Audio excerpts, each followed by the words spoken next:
श्री सच्चिदानंद सद्गुरु साईनाथ महाराज की जय। सद्गुरु भरद्वाज महाराज की जय।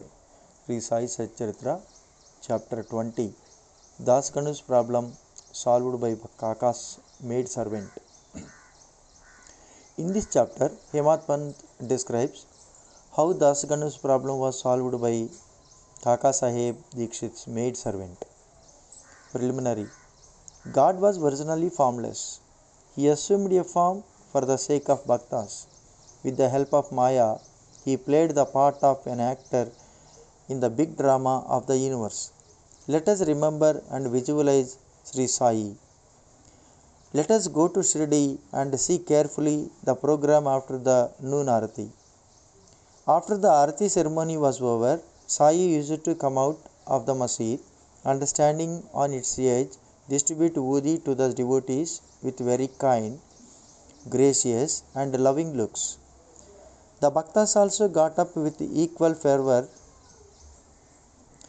clasped his feet and had the bliss of woodi.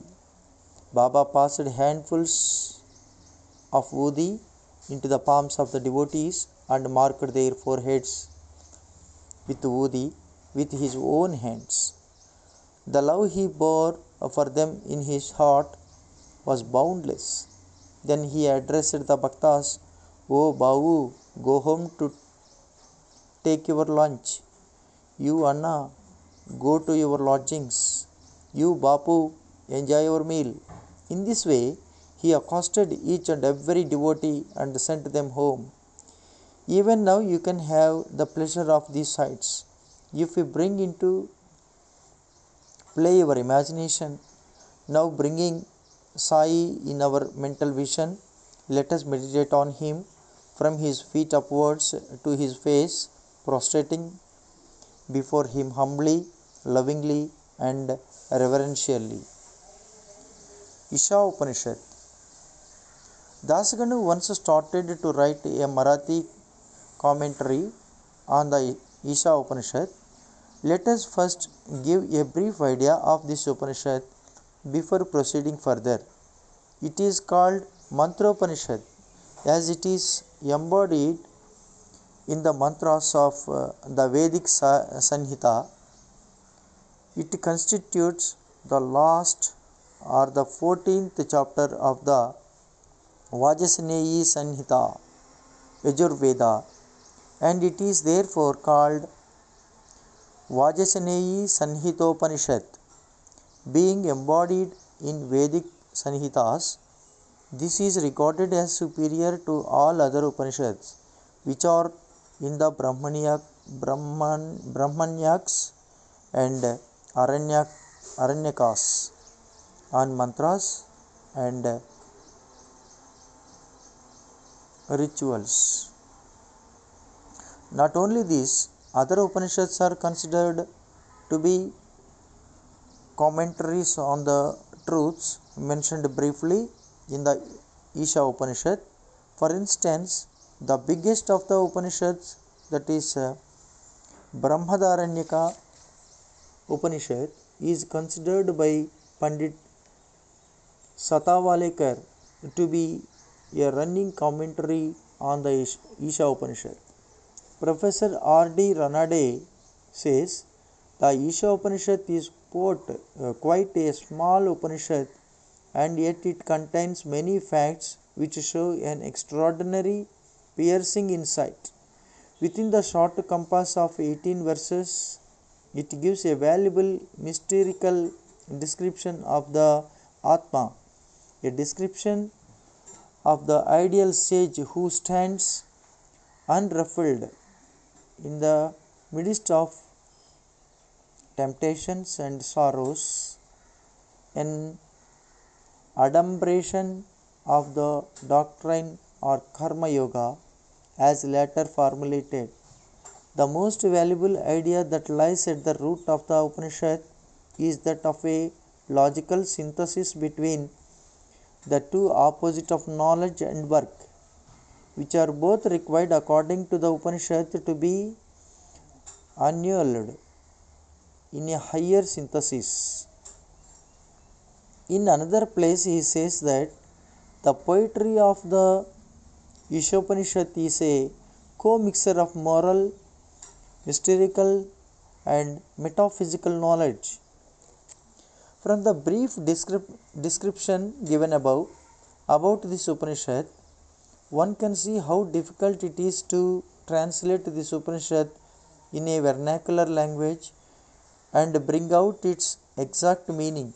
Dasaganu translated it in Marathi OV meter, verse by verse, but as he did not comprehend the gist or essence of the Upanishad, he was not satisfied with his performance. On being dissatisfied, he consulted some learned men regarding his doubts and difficulties and discussed it with them at great length. They did not solve them, nor did they give him any rational and satisfactory explanation.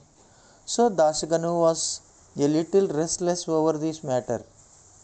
Sadguru only competent and qualified to explain. As we have seen this Upanishad is a quiet essence of the Vedas.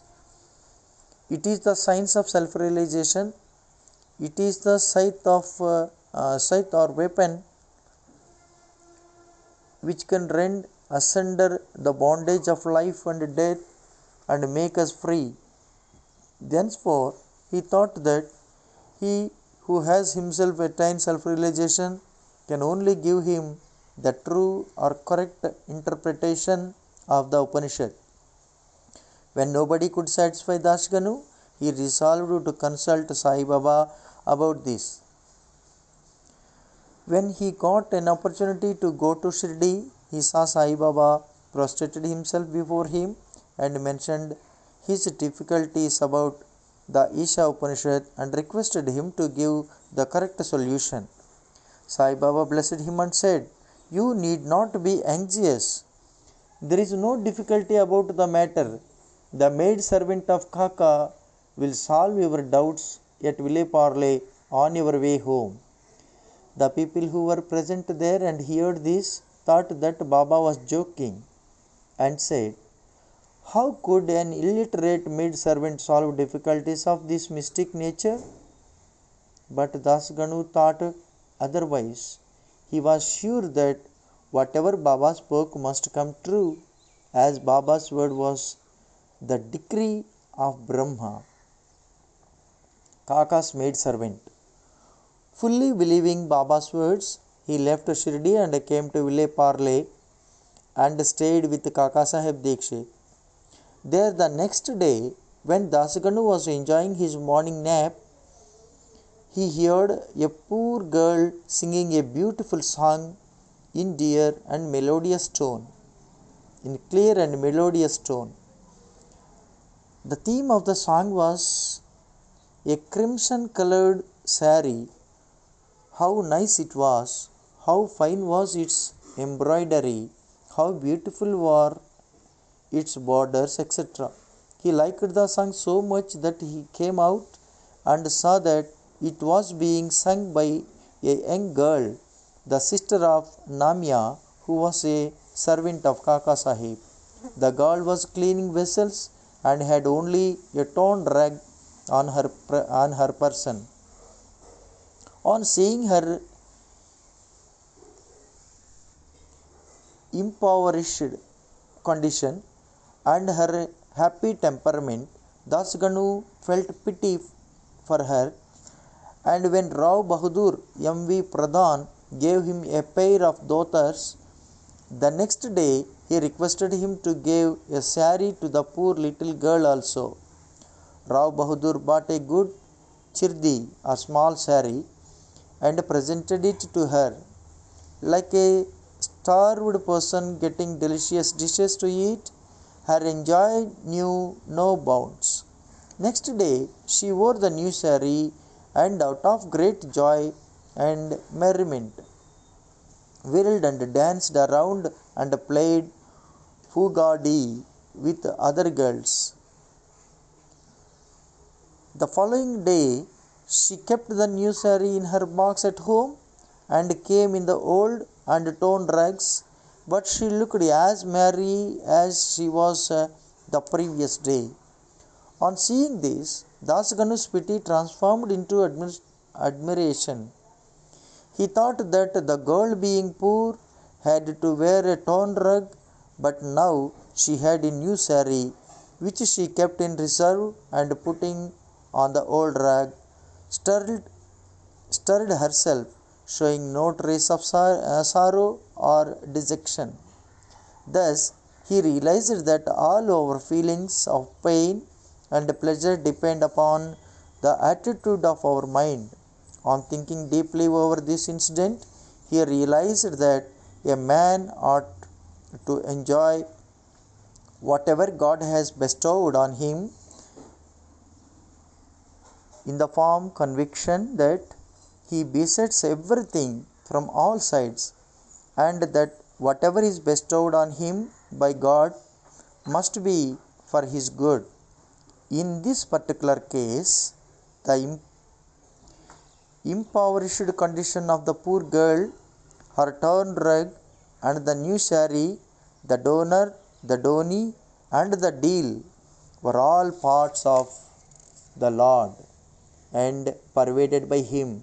Here, Dasganu got a practical demonstration of the lesson of the Upanishad, the lesson of contentment with one's own lot, with the belief that whatever happens is ordained by God and is ultimately good for us. Unique method of teaching. From the above incident, the reader will see that Baba's method was unique and varied. Though Baba never left Shirdi, he sent some to Machindragarh, some to Kolhapur or Solapur for practicing sadhanas. To some he appeared in his usual form, to some he appeared in waking or dream states, day or night, and satisfied their desires. It is impossible to describe all the methods that Baba used to imparting instructions to his bhaktas. In this particular case, he sent Dasganu to Ville Parle, where he got his problem solved through the maid.